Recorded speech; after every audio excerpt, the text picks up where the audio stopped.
can have the perfect defense called. You can force him out of the pocket, but you're not going to beat him. There are no flags on the field. It's a miracle. Tennessee has pulled a miracle.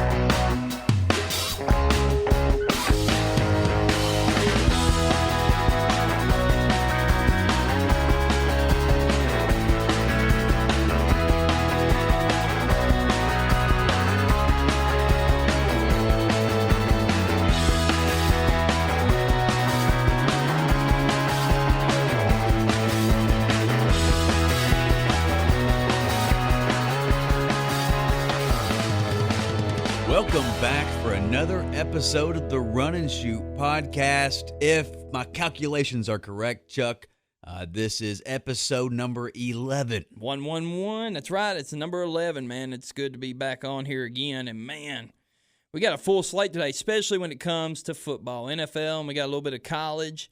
Oh, man, we're drowning in sports right now, and I couldn't be happier. We're recording the night after, less than 24 hours after the Titans win on Monday Night Football in the late game. Win the game with 3 missed field goals and a missed extra point, and still win the game with a game-winning field goal. Man, I was on the edge of my seat, nervous as a cat on a tin roof, man. It was a scary night, but I like what we were doing, man. I feel like we've got a much stronger, grittier team as far as, like, you know, about 3/4 of the game struggling to, special teams wise. Had some lucky plays, but at the end of the day, when it comes about closing it, we closed it out and got it done. So you felt good about the way the Titans moved the ball up and down the field. Henry got a real quiet 100-plus yards in that game. It seemed like every time he touched the ball, every other time it seemed like he was getting hit in the backfield, but he was getting maybe 2-3 yards. They were really stacking the box, and Darren Tannehill to throw it, and he did, and got it done. He just couldn't punch it in towards the end. And then the Gostkowski project, so far, not great. He might become, let's see, we're recording right now, Tuesday night.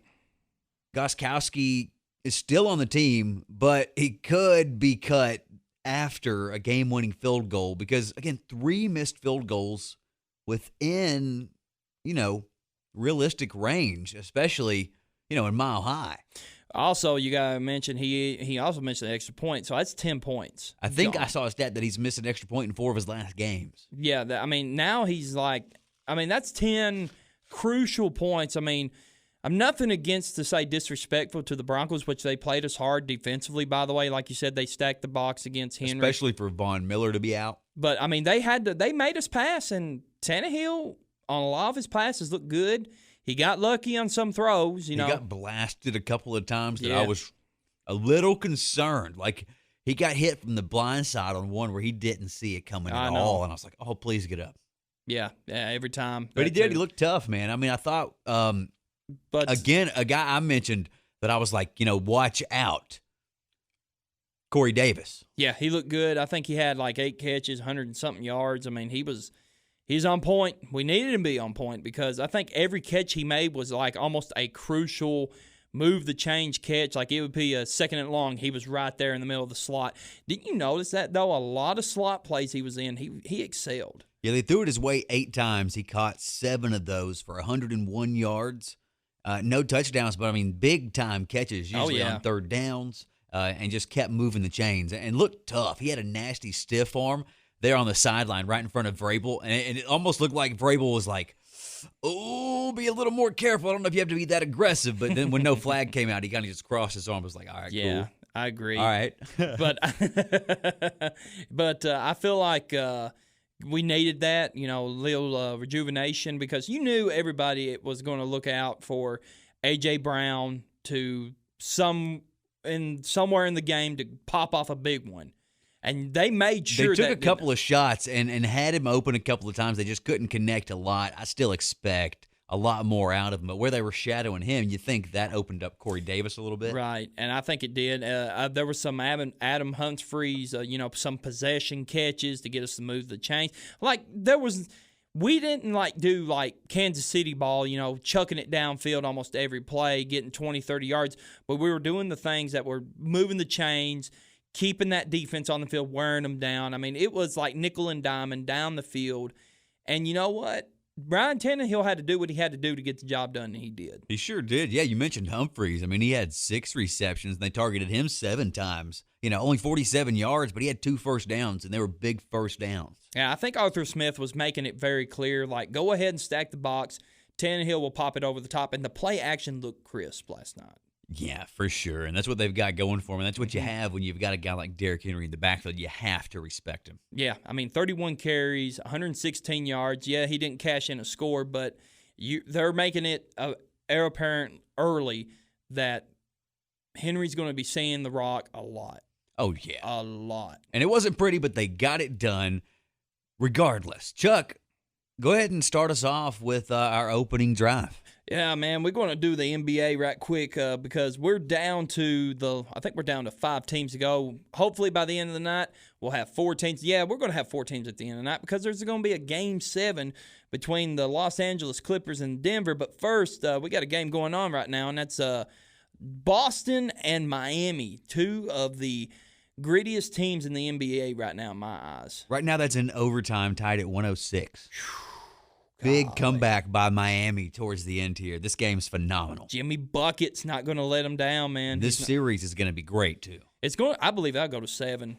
If they, we could see, I wouldn't be surprised if, we get to Game 7 and it would be up in, the 4 or 5 overtime range because both of these teams don't have an ounce of quit in them. Like you said, you got Brown, Tatum on the Boston side, and you got Jimmy Buckets pushing this young, very talented team in Miami. So it's a collision of cultures that are pretty much the same as far as grittiness and, trying to get the job done late. Right. And by the time you're hearing this, now we'll know who won that game between L.A. and Denver. Right. But going in, what are your thoughts as far as who do you think's going to come out in that game, and who do you think's the better matchup to play the Lakers? Obviously, the Clippers are the better matchup because they got the deeper bench, and of course, Kawhi Leonard brings a lot of presence. But it's just Can it be too obvious though when it comes to the bubble? You can't be too obvious. It's a neutral playing field. It is, and it's really shown. The last game between the Clippers and the Nuggets were down as much as 19, 20 points. They gave up that lead, man. I don't know if you saw this meme, Chuck. I retweeted it, but it's got Jokic, and it says, they've got him all thugged out, and he's like, Clippers, flippers, zippers, Lou Will with strippers, don't matter, Nuggets in 7.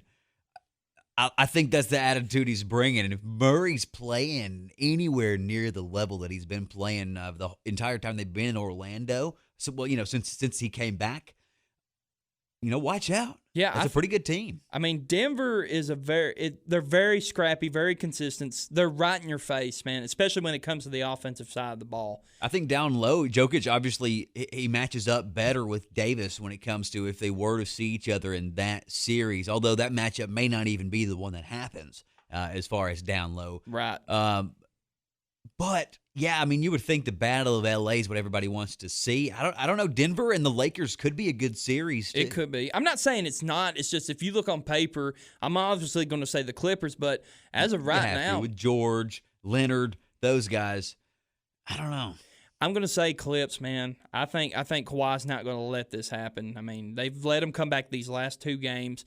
Eventually, Kawhi's going to wake this team up. It's got to happen, man. I'm rooting for chaos here, and I hope that Denver ends up pulling it out and just showing them. Because you know what? The Clippers should have closed this thing out by now. They're letting them lurk around too long, and you know what? Yeah. It may come back to bite them. Game 5 is when they should have shut this thing down. It's just who knows, man? If Denver can pull this off and really shock the world and put L.A. down, look out. They could win the finals. That would be crazy. That'd be unheard of. Just saying, this whole bubble thing in Orlando, it can be a little unpredictable, more so than what we would normally expect. So Yeah, Watch out. It wouldn't be the experts picked for sure because I said the same thing. I had them bouncing out of the first round when I picked them. So, also, did you know the rookie all teams were released today? I did not. Yeah, we got 2 Grizzlies that made it. Okay, I can guess a couple that are on that one. Ja Morant, obviously. Ja Morant, Brandon Clark. Brandon Clark made it. So we got 2 of them. The other ones is Kendrick Nunn of the Miami Heat, which he's balling out. Very respectable. Bam, I'm sure he's on it from Miami. Negative. No. Because you got Zion Williamson. You knew he'd be on there. I mean, it wouldn't be a team without Zion. He should be on there. I think that's the Riders' pick there, obviously. They want him to be Rookie of the Year. Ja took that hands down. Oh, man. Just because you didn't get enough games out of Zion. Well, but Zion's going to be a stud for years to come. He should have been that. unanimous. Ja should have been unanimous. Yeah, I wonder who it was still. I don't know that it actually came out and said it yet. And they probably won't. But, it's probably just somebody just ridiculous with a little troll job. Ridiculous. Man. Ridiculous. The other one is Eric Pascal of San Francisco. Well, the Golden State Warriors. Golden State Warriors. Yeah, excuse me. So, still going to be interesting how they play this whole thing out with the lottery. I wonder if they use the pick, they trade the pick. We've talked about it, but that's a big one for me as far as I think something's going to have to happen there. I think they're going to move. Something's got to give. Yeah, something's got to give. I think Giannis is very well in play because you might as well just trade that pick off to him. You never know nowadays. I think Giannis will stick around, but you really never know. Well, it's just the Golden State's got the capital and the players to pull off that trade. They got it. So I wouldn't be surprised.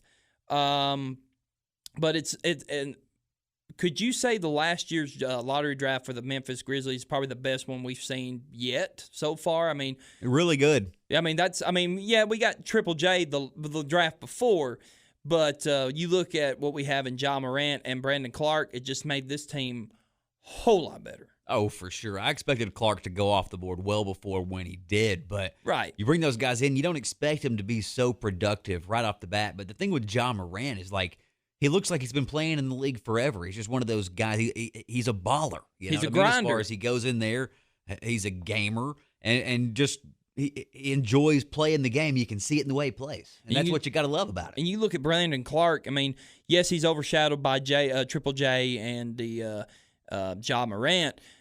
But he's kind of the grinder. He gets the rebounds. He does the right things on defensive side of the ball.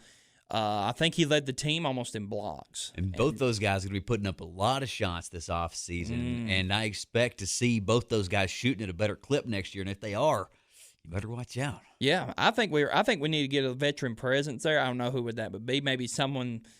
I don't know. I'm kind of really happy where we're at right now. I like Valanciunas down low as far as he's not that old. As far as that goes, but he's a little bit of a veteran's presence. He's been around.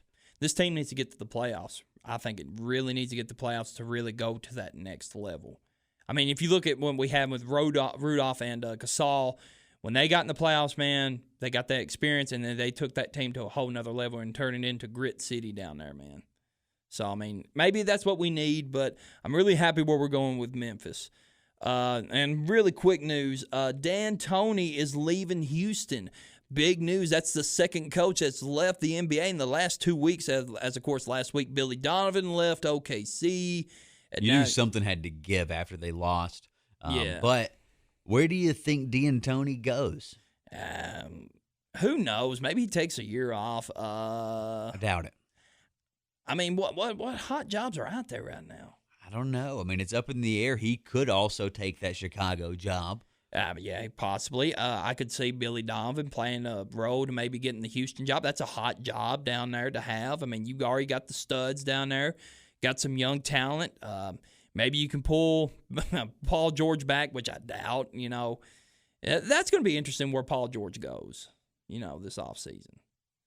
It absolutely will be. There's going to be, like in any NBA offseason recently, tons of storylines. But, right now, still curious to see. We're in the final minute right now. Miami, Boston, who's going to be moving forward here as far as in that series. And then potentially the Battle of L.A. could be, the Lakers against the Nuggets. Regardless, this bubble finals is going to come down to being pretty exciting. This has been fun. I mean, like I said, the TV ratings hadn't showed it, but I think it's been a blast. It's been awesome. But, Denver kind of reminds me of us, the Titans.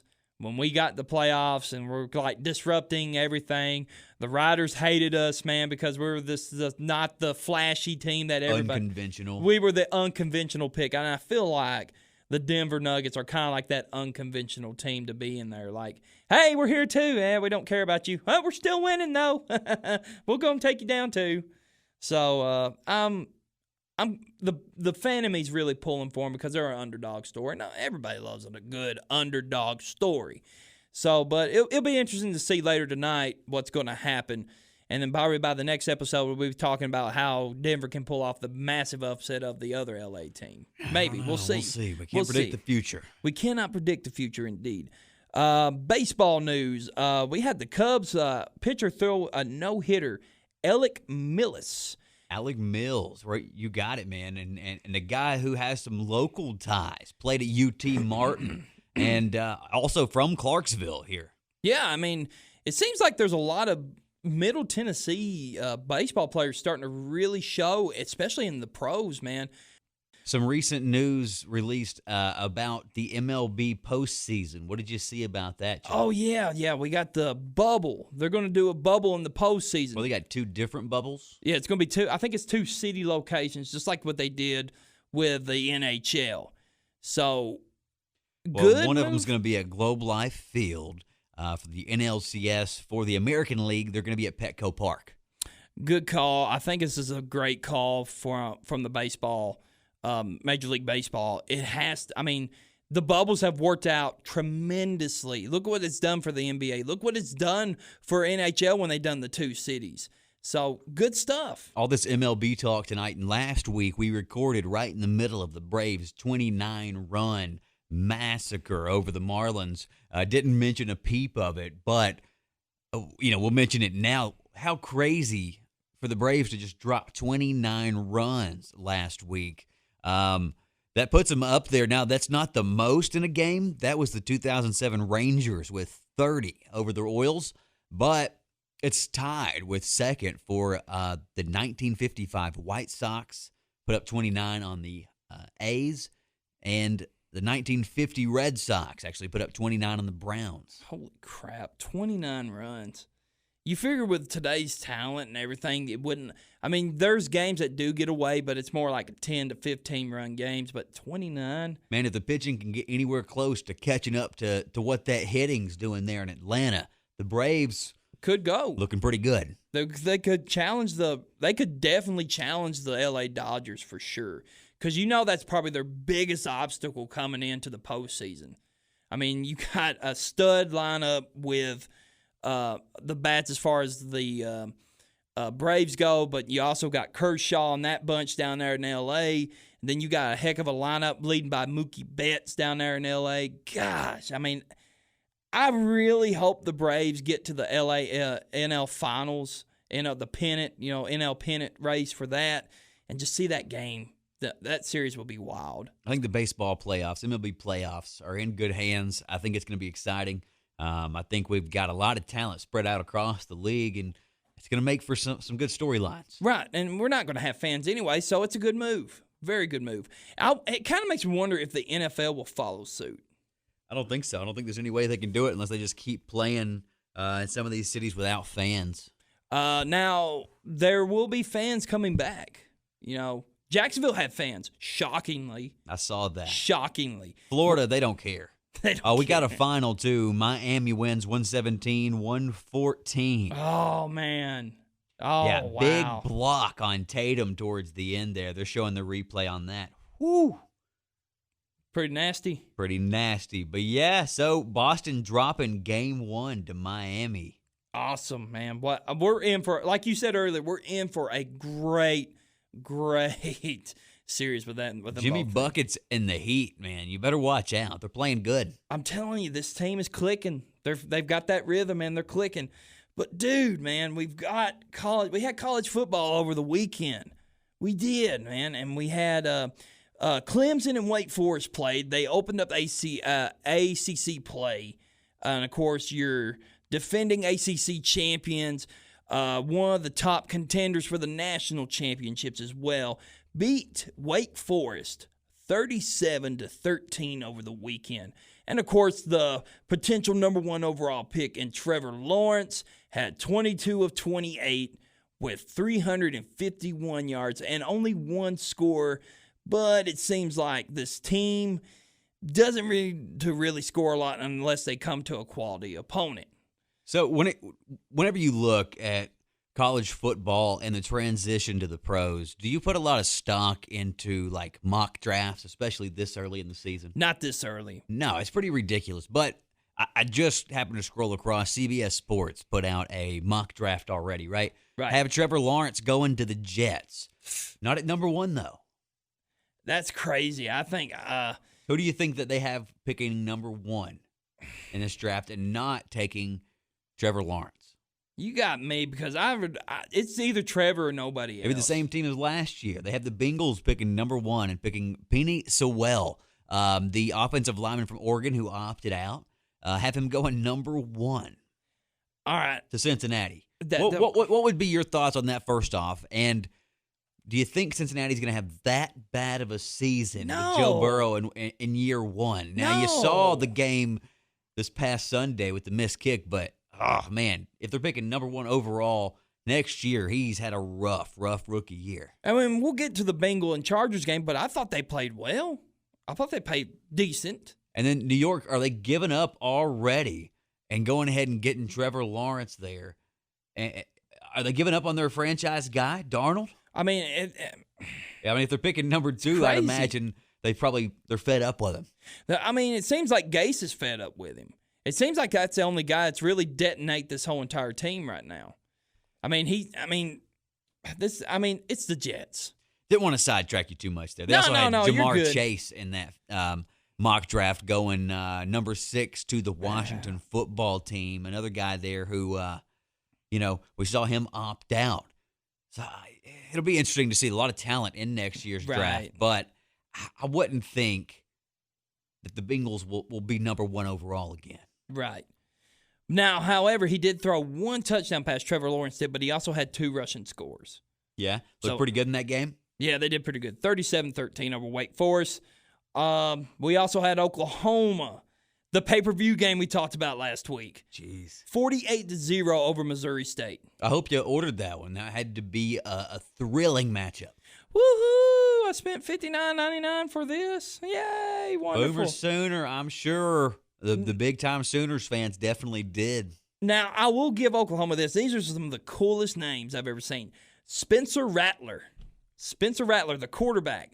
He's the new, as you say, the quarterback factory in Oklahoma, trying to churn out another number 1 pick, and this is the new one, Spencer Rattler, 14 of 17, 290 yards, and 4 tosses for scores. So pretty decent. I mean, that's usual OU numbers there for quarterbacks. Here's another one, Charleston Rambo, a receiver from Oklahoma. He had 4 catches, 80 yards, and 2 touchdowns. Always cool to have that Rambo in the name. Yeah, you're intimidating when you have that. Just think, Ryan Rambo. I don't know. Not a lot of ring to it. It doesn't have a ring to it. Oh, also we had Notre Dame playing, which they're still an independent, but they're going to be playing on the ACC schedule. They opened up their schedule against Duke, and they beat them 27-13. Ian Book, the quarterback for Notre Dame, had 19 of 31, 263 yards, and 1 score. So Ian Book, seems like that cat's been around forever for the Notre Dame Fighting Irish. Are they really going to make a difference against the ACC schedule? So what if they go undefeated? Are they going to play in the conference championship? I don't know. That's lot weird. to be determined. Honestly, when it comes to college football right now, wake me up when the SEC starts playing. Yeah, I think we're at least 2 weeks away. I hate saying that. I'd rather it be now, to be honest with you. We also had Texas win 59-3 over UTEP. Sam Ehlinger had a decent day, 25 of 33, 426 yards, and 5 touchdown tosses. So he was pretty crisp there. You also had North Carolina playing. The Mac Brown bunch, they played against Syracuse 31-6. Sam Howell, the quarterback for UNC, had 25 of 34, 295 yards, and 1 score. So Matt Brown's group getting it done early. And one more ranking team, and it was the upset of the weekend, in my opinion. Iowa State came into the season 23rd in the nation. They go in and play the Louisiana Raging Cajun and lose 31-14. So decent upset there. Louisiana is a D1 school. I think they play in the Sun Belt. I could be wrong. But they gave up 14 points to Louisiana. So I hate saying it this way, Ryan. It seems like Iowa State kind of had a Tennessee moment against the Sun Belt school. Don't do that to them. I'm sorry. I had to. Don't do that to them. They ain't on that level, Chuck. What about Georgia Tech taking it to Florida State? Really? Mm-hmm. I missed that one. Georgia Tech had 3 kicks blocked, had 2 interceptions, still beat Florida State with a freshman quarterback. And you consider us, Tennessee Vols, have a hard time. Look at Florida State. That's all I'm going to do. I'm just going to pass it. Be like, oh, we're having a hard time. Go to Florida State. When have they been relevant since Jimbo's been left? Nada. They've been non-existent. You're just like some housewife turning on some kind of bad reality show or drama and sitting there and why would you even be sitting there and watching that? Well, it makes me feel better about my life. Are you really? So I'm going to have my little glass of wine saying, oh, honey, at least I'm not Florida State, No. You know what? We're on the up, man. You're the voice of the Tennessee Vols. You know what? I was joking. We're 15th in the nation, fixing to take over the SEC this year. I'm saying. By default, because half of the nation's not playing. 15th in the country. That's all I got to say. What a ranking. And that's not overrated, my friend. That's some good stuff. Congratulations, Chuck. Start up the parade. We're going to get done. So, next week, we do have some only one top 25 matchup between 2 top 25 teams. That would be the University of Miami, the U, going up against the other U, which is the UL in Louisville. So you got a 17, which is Miami, and 18 Louisville going against each other in an early ACC matchup.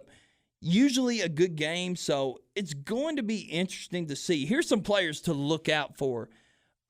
Mikael Cunningham, the quarterback out of Louisville. This guy is supposedly supposed to be a Lamar Jackson 2.0. They run the same offense. He's quick. He's already got 400 yards passing on the season, a couple of touchdowns. And for the Miami player to watch, Cameron Harris. He's a 100-yard rusher already for the Miami Hurricanes. So it's going to be interesting to see what's going to happen here because it's an early ACC matchup. So what do you think about that, Ryan? So good top 25 matchup right there already starting. Wake me up when the SEC starts playing. You sound like Marshawn Lynch. I'm just here so I don't get fined. I've not paid a ton of attention only to a couple of games so far because, let's be honest, man, the winner is going to come probably out of the ACC or the SEC. The SEC gauntlet being so tough because of a 10-game slate. But, I'm excited. ACC's just around. SEC's just around the corner. It's around the corner. And Spurrier put it best. We all know the SEC and the ACC, one of those teams is going to come out on top either ways. Anyways, regardless. All right, Ryan, let's go back to the NFL, man. This is pretty much a chunk of our segment, the entire NFL week 1. If you look, we'll start with Thursday night's matchup against we had Thursday night's game again. It was the Chiefs and the Texans. I laughed my rear end off. I love seeing the Texans getting their shit blown off the map like the Thursday night, man. They didn't stand a chance. Yeah, they scored first. As far as that goes, they came out there and looked pretty good on the initial drive. But Yeah, the Chiefs came out there, showed everybody that they've not missed a beat since they won the Super Bowl, came out there and got things done. Clyde Edwards-Helaire looked real good to be a rookie running back, but I think you can plug and play in that offense with a lot of guys. So we'll see with a couple more games what we really get out of him, but he looked good initially, right? He did. He had 25 carries, 138 yards, and 1 score. He did not have no catches, but I think it's apparent that there's another Darren Williams is behind him. He's a power runner too, but he can also catch out of the backfield. But I have Edwards-Helaire in one of my leagues. The dude's a stud. He is a stud, and it's apparent that these rookie running backs, there's going to be a lot of stud rookie running backs this year. But the guy was drafted very high in a lot of leagues, and it was surprising to me. But through 1 week so far, he's proven to be worth it. Yeah, we'll see. We'll see how he does. As far as that goes, I was surprised too. Sammy Watkins had a big week 1. He had a big week 1 last year too. Do you think things are going to go the same way as they did last season, or do you think he'll be a little more consistent this year? It's the same way as last year because the McCole Hardman, man, he didn't have a good game. I think he only had like 2 catches that game, and I'm high on the guy. I was kind of surprised by Watkins having that other game, but it just seems like he's more in sync with Mahomes. But we all know their 6th receiver could have a 100, 200-yard game. He spreads it around quite a bit. I don't expect more out of Hardman than I do Sammy Watkins. I think Watkins is the more rounded receiver. But, we'll see. Hardman's a speedster. He's just quick. They're quick. It's just that whole entire offense is quick. Robinson for them, man. I didn't hear about this guy until that night before. He got robbed of a touchdown pass because of a penalty, I believe. Saw that. And he had a couple of plays where he could have went to the house a couple of times. So as this ago was said, that whole entire offense, that whole entire receiving core, any given week somebody could have a big game. Now, David Johnson, also for Houston, I thought looked decent too. Right. And I think that's why I think it's like O'Brien kind of being smug a little bit, saying, we're going to run this football. We're going to show you that David Johnson was the right pick over DeAndre Hopkins, which, no. Good luck proving that. But you do hope to get something out of that return if you're a Texans fan or if you're with the organization. And David Johnson ran 33 routes, second most in the league for a running back through week 1. They're looking to get him involved as much as possible. Do you think David Johnson has a solid fantasy year behind that offensive line down there in Houston? I do. I think he really does. I think he'll still be a servable player to maybe give 1,000 yards, maybe get some double-digit touchdowns combined as far as catching and running. It seems like the offense designed around him. Of course, you got Duke Johnson behind him as well that could take some of them catches away that he's known for. But what I'm really concerned, Ryan, the Chiefs' defense was just after it. I just don't know if the Texans have that bad of an offense or if the Chiefs have that really good of a defensive front. That was scary. I think it's a combination of the two. I don't think that the Kansas City defense is going to be anything as far as like a historically great defense by any means. They're going to give up points. Well, it's just I think it's just got to a point with the Texans. They got in panic mode when they went down a couple of scores, and I think that's where the Chiefs know that they have you right. Texans fashion. Yeah, well, and then they also had us that way when they had us down a score or two. They had us in panic mode, and that's when they really pinned their ears back and went after us. Same thing in this. God bless Deshaun Watson. He ran for his life this entire game. Yeah, the offensive line, again, a question there. Yeah, I think O'Brien failed him there as far as the offensive line. Yeah, it's cool you got me a weapon in the backfield and took away my primary receiver, but where's my line, But, I mean, it's going to be interesting to see. It helps us in the division, gives us a little leg up in the division over a quality opponent. Also, let's go into Sunday's action. We'll start with the Seahawks and Falcons. Man, the Seahawks blazed Mercedes-Benz Stadium down there, the Dome in Atlanta, and man, Russell Wilson lit it up. 38-25 was the final, and the Seahawks really rolled that game. Matt Ryan showed here 37-54, 450 yards and 2 touchdowns, but half of that is all garbage numbers, garbage time numbers. Gurley came out and had a decent game, 14 carries, 56 yards and a touchdown. Julio Jones, Calvin Ridley, Cage, all three receivers for the Falcons had 100 yards. But the real story was Russell Wilson. He was about as deadly as it could get as far as like passing the football downfield. Heck, he even run it. He even passed 4,000 yards in his career as far as running the football. Incredible. I mean, Ryan, where do you see Ryan Smith right now as far as the Where do I see top tier? Is he Russell Wilson or Ryan Smith? Russell Wilson? And I was talking to you, Ryan. If Russell Wilson, do you see him right there on par with Patrick Mahomes? Absolutely, I do. I'm a heavy investor in him in fantasy football this year, and I have been in years past. Russell Wilson, a lot of people say he's underappreciated. I don't think that's the case anymore. People know what you're getting with Russell Wilson. He's an absolute gamer. He'll go out there, and he'll always give you a chance to win a football game. And he's got a hell of an arm, some of the best pair of legs, and as far as moves you can get from a quarterback in the league. He's athletic as hell.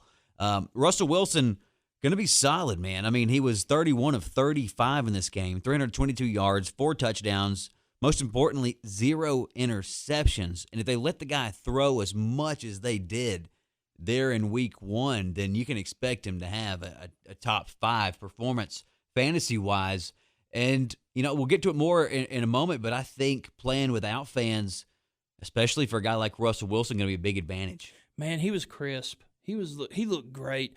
But also, we also had the running game. Chris Carlson pretty much led the way as far as total yards go. He did only have 6 carries, 21 yards. But you look at him receiving, 6 catches, 45 yards, and 2 big scores. So Carson, and I mean, Carlos Hyde had 7 carries, 23 yards, and a score. I mean, I think Hyde will take some carries, but is Carson really the back to have as far as fantasy-wise and as far as offensive scheme for the Seahawks? He's playing well. I mean, they've got a few guys. Hyde got a touchdown in there, too. He snuck one in.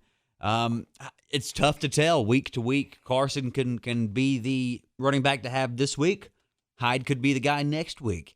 The week after that, it's tough to tell with Seattle, especially the way that they just seem to game plan so much differently week in, week out. Right. And then also on the receiving end, Metcalf had 95 yards and a score. Tyler Lockett had 8 catches and 92 yards. So those two seem like they're going to be the 2 main fronts. But also, Greg Olsen, man, the ageless wonder, had 4 catches, 24 yards, and a score. Kind of a good security blanket. Is he going to have a better season than Jimmy Graham ever did at Seattle? It seems like it is so far. I think that was a match made in heaven. Still very early to tell, but he looked pretty good in week 1. Yeah, for an old man, he did. I think it's in his 13th, 14th season. So that is incredible. And you look on the Falcons side, man, it's just they have so much weapons. As you know, they had 3 receivers go 100 yards. Gurley got a score. Matty Ice getting his numbers. But it just seems like this team is missing something. They're missing that something to really get over. They got the talent. Maybe it's the defensive front. Maybe it's that defensive backfield, man. That defensive backfield got gashed by Russell Wilson. So, I mean, and it's not going to get any easier, Ryan, because they've got Drew Brees coming up.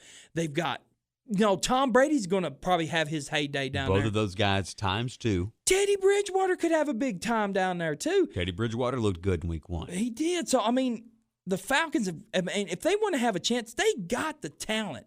Dan Quinn is pretty much on his last limb. He could be out by the end of the season, but it's week 1. Maybe I need to tone it down. Few overreactions here, maybe. Few, but it's week 1. I'm excited, man. Me too. But let's go on to the next one. The Jets and the Bills got it out, and it was in New York. It was in Buffalo, and 27-17, the Bills got it done over the Jets. Josh Allen had 33 of 46, 312 yards, and 2 scores.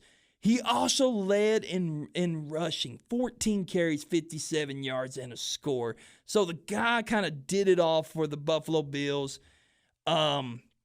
it's heir apparent that they're going to be airing it out some more as you look at the receiving side for the Buffalo Bills. Stephon Diggs, 8 catches, 86 yards. John Brown, 6 catches, 70 yards and a score. Cole Beasley had a game, 4 of 58. And the running game we know will come eventually around because Devin Singletary and Zach Moss are 2 good backs, but it seems like this is definitely Josh Allen's team, Ryan. For sure, they're going to go as far as he takes them. He's playing good for a second-year quarterback. I don't know as far as are those running backs good. We've not seen enough to tell. Singletary showed some flashes last year. Don't know enough about Moss, but I think the way that Buffalo plays, this team looks to be suited for him.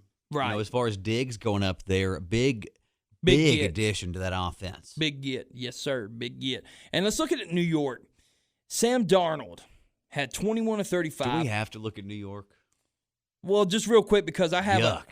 I have a very concerning stat. The QBR, because it seems like the number that everybody looks at. You want to know what Sam Darnold's is? Probably pretty low. 19.3.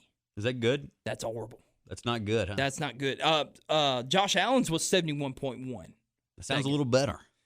So Sam Darnold, as you know, I think the biggest storyline for the Jets, Le'Veon Bell gets hurt. He's on IR. So, Hammy injury, Yeah. and don't know when he's coming back. Good news is I drafted him in 2 leagues because he slipped, and good news. well, at least he slipped. It wasn't like a second and third round grab. You know what I'm saying? So, I mean, it wasn't too bad. But it's just like the poor get poor, man, because that's not what they need. They already don't have any pure receivers other than it seems like Jamison Crowder, who had 7 grabs, 115 yards, and a score. Seems like that was the only bright spot for the Jets. So moving on, we'll not talk about the Jets, man. That is just a plane crash and a half waiting right down there. No pun intended. The Bears and the Lions had a good game. The Bears trailed most of the game. They were down 23-6 at the start of the fourth quarter. Mitch Trubisky brought him back. 21 unanswered points in the fourth quarter. As you know, Mitch Trubisky throws 3 scores in the fourth quarter. Big. The story of this game, though, the drop by Swift. He had 5 targets. One of those he dropped that could have won the game. They're late in the fourth quarter, right in his hands. And Stafford, I mean, that was a dime from Stafford that he placed it right in his hands. And he turned before he gathered it and just dropped the ball. I mean, that's a gut punch and a half. It is a gut punch and a half. But Adrian Peterson, man, he owned that backfield as usual.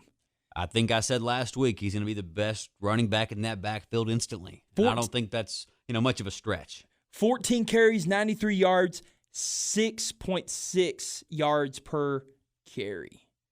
That's pretty good for an old man.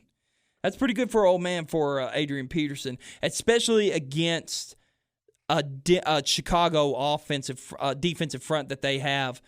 But it just shows that the old man still got it. Hey, man, Adrian Peterson, he just gets it done. He just gets it done. All right, so on to the next matchup.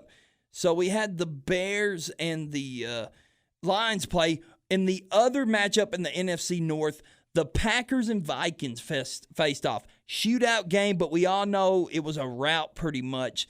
43-34 over the Vikings. The Packers got it done.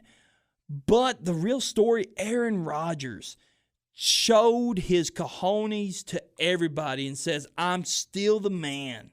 A lot of people had a lot of questions as far as what the offense is going to look like. God, man, Didn't give him any weapons in the offseason. Drafted a quarterback with their top pick as far as that goes in the NFL draft.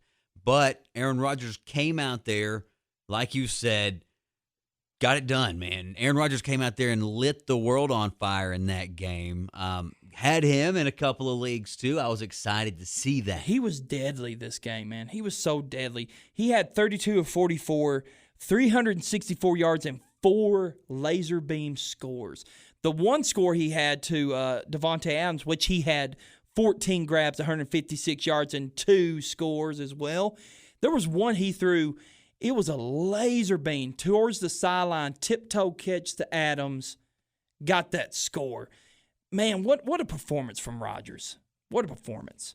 Just goes to show that he looked at LaFleur, cram it up, you clear him, LaFleur, 4 times in the end zone without your help.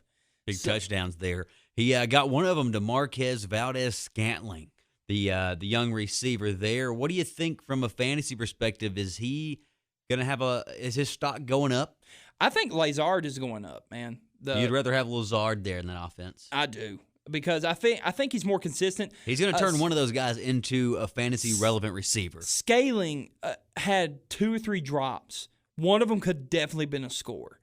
I think Lazard has more of the better hands. He seems like Scantling, though, he has that chemistry with Rodgers. And Aaron Jones, I mean, you expect him to have a big part of this offense, too. He had a touchdown called back in this game, but I think you can expect big things from him going forward. From a fantasy perspective as well, Adam Thielen for the Vikings in this game, 32% of the targets on offense. Obviously.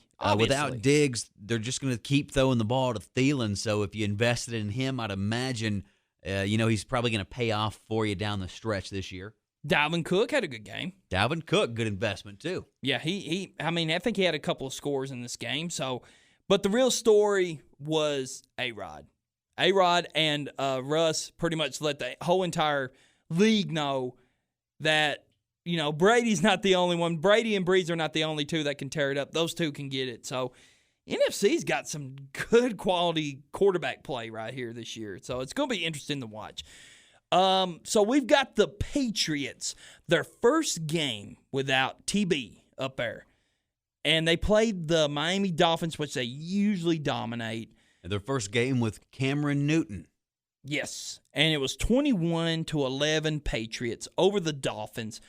Cam Newton had a solid day. He had 155 passing yards, but he ran the ball 15 times, 75 yards, and 2 scores. So those 2 scores were pretty much the difference. When I watched this offense, because this was one of the games I circled for week 1 because I wanted to see what the game plan was going to be. And it's pretty much as I predicted. It's going to be ground and pound, in your face, gritty offensive play. And it was totally different. It wasn't finesse. It wasn't quick like Brady would do. It was ground and pound. We're going to snap it to Cam. If Cam can't run it, we've got Sony Michel. Had a good day on the ground. But in the defensive side of the ball, that defense still as nasty as ever. Stephon Gilmore had some good plays. It seems like the Patriots, I think they're better right now. They looked pretty good. Cam Newton looked good, and you mentioned ground and pound, but there's also an offense that's going to be able to take the top off when they need to, too. From a running back perspective, Sony Michel, decent day there. He had, 10 touches, which was the most as far as their running backs. But Michelle Burkhead, James White all saw 19 snaps altogether as far as that goes. You saw a lot from Cam Newton on the ground. Is he going to be able to withstand that?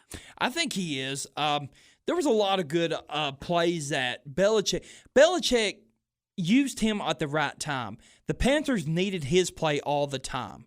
The Patriots do what they always do here, and they look at the talent they have on the team. Right. And they fit the offense and the game plan to their strengths, which is football 101.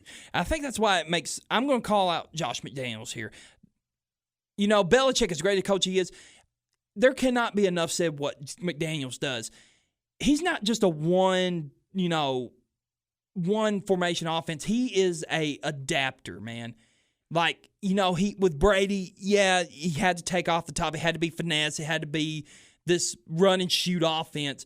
But he realizes he doesn't have that anymore. He has Cam Newton, this grounded run up the middle, big guy runner, and he builds this offense around him where they are going to run the ball a lot of bodies. Flexible, and he's progressive in his game planning. And, he's got a bright future still. I don't know if he's going to be the guy that takes over there in New England. That's certainly how it looks Regardless, I expect to see quite the long head coaching career out of Josh McDaniels at some point. To me, that's what made Bill Belichick great. He was adaptable, very flexible, and I think McDaniels is very same way. McDaniels is not the same guy that, was a head coach in Denver. This is a different guy. I love the clip they had circulating online of Belichick at the podium, and they asked him. They said, with no fans in the stands, a little bit weird. Have you ever experienced anything like this? And his response was, practice. That's classic Belichick. You seen the Subway commercial? Yeah, I thought it was pretty good. Don't need to say words. You just know. Really? I think that's all he said, and then he's like, oh, yeah, there you go. Classic Belichick. Classic Belichick. The upset there's been a couple of upsets. We'll go ahead and cover those. The first one, the Eagles and Washington. Washington was down by like 10, 17 points in the first half, and then Washington just tore the lid off of its second half. 27-17. Washington had 8 sacks in that game against the Eagles. Very impressive front. Very impressive. Very impressive. And it just seems like this Washington team played some really inspired, good old-fashioned football in your face. I think it may have been because Ron Rivera, has his deal with the cancer, his lymphoma going on. Maybe this motivated the players to really ball out for him.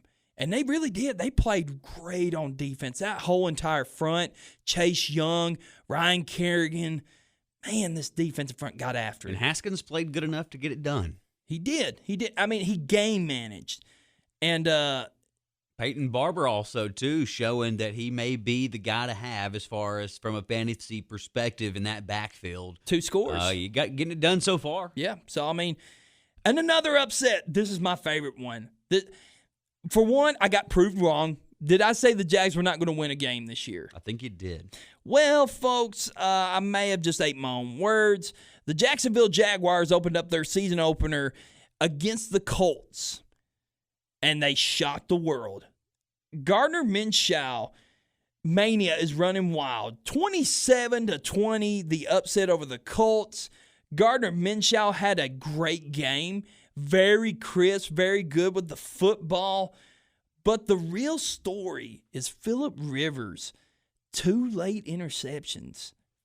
Man. I think that's the real story. You don't think Gardner Minshew having quite the statistical game. I mean, he got it done. He was very, very efficient. The first player to ever throw at least 3 touchdown passes and complete at least 95% of his passes on opening weekend. Well, I mean, what a performance. 19 of 20. That's pretty crisp. And 173 yards and 3 scores. And it's a shame, too, because we know that this team is going to be, let's be real. I mean, this was a fluke. I think it was a great fluke. I thought it was hilarious because the Colts lost. And I love the Colts loss because it makes me shove it back into the Riders' face. Like, they're dubbing the Colts this team to beat in the AFC South. Well, and the Texans. They both flopped big time. The Jags are trying to, tank. Gardner Minshew not wanting to let that happen. He was the most efficient quarterback in Week 1. A lot of heart, man. That top 5, Chuck, you may be surprised by the way this goes. Just completion percentage alone. Gardner Minshew, number 1. Number 2, Russell Wilson. Number 3, Lamar Jackson. Cam Newton. And Phillip Rivers at number 5. He actually completed 78.3% of his passes, 363 yards, 1 TD. He did have the 2 late interceptions that you mentioned. Big time. Yeah, and that's what really broke the Colts back, for sure. But out of those 2 upsets, Ryan, which one was more impactful? To me, I think the Washington upset was more impactful because this really shakes things up because a lot of people are picking this team to either finish behind or even win the NFC East. And you know what? The Eagles looked really bad. They did. That's one big takeaway. Did. The Eagles looked bad. Washington got it done. Give them credit. And Ron Rivera there. But seeing what Gardner Minshew and the Jags did after they traded away all their players and released most of their, Leonard Fournette and a lot of other good players, going in there and beating the Colts, who a lot of people had as far as like a dark horse contender as far as maybe for a wild card spot, and I don't know about it. I laughed. I died laugh. If the Jags had to prove me wrong this one time, I'm glad it was this week. Don't go and beat us next week. Please don't. Oh, man. But I got a good belly laugh out of that, Ryan. It made me happy.